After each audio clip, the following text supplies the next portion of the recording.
Your grandfather was a part of some really groundbreaking research in his career.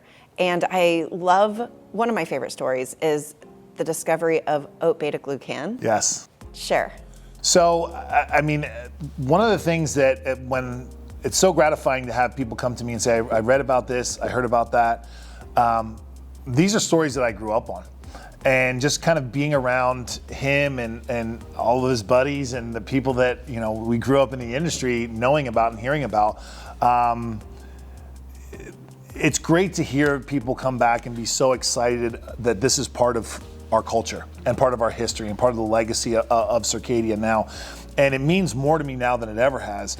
So when I hear about people talking about beta glucan and how important it is and what an amazing ingredient it is, and I see people posting about it, I'm like, our guy figured this out. Like, he helped to discover the importance of this. So it was the early 80s, and he was the first to do the penetration tests on beta glucan. And of course, it was for a study that he was doing, a contract for a supplier.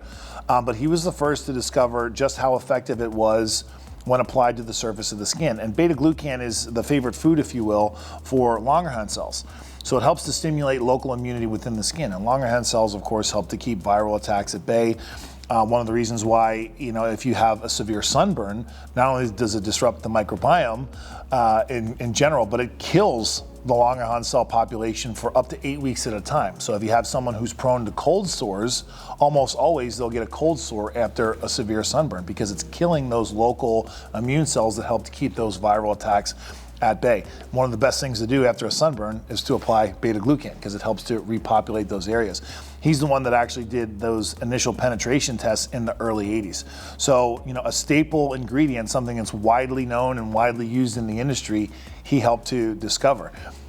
There's a huge list of ingredients like that. I mean, and some of these I had to discover on my own that he was part of the research team. I tell the story about copper peptide. You know, I was doing some research on copper peptide. I was at one of the Society of Cosmetic Chemists meeting, you know, doing some research for a new product. And I came across an ingredient called neodermal, which I found was very interesting because they were marketing it more as an elastin stimulator. And elastin, even though it's only accounts for about 1% to 2% of the dermal proteins, very good elastin stimulators are far and few between. Vitamin A is a great one, but there's not a lot of great elastin stimulators because collagen is about 70% of the dermal proteins. There's a ton of them out there.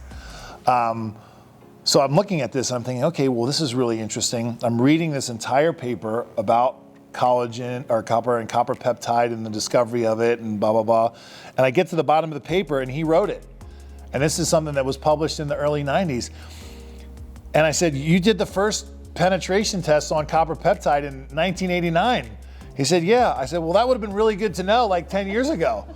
So it's just those little things and those little stories. I mean, even vitamin E, he did the first penetration test on vitamin E. So these things that, you know, have literally come full circle about, you know, the discoveries that aren't even part of the company, aren't even part of Circadia as a company, but they're part of the history of Dr. Pugliese. So again, it's that legacy that's baked into who we are as a company and who we are as a brand.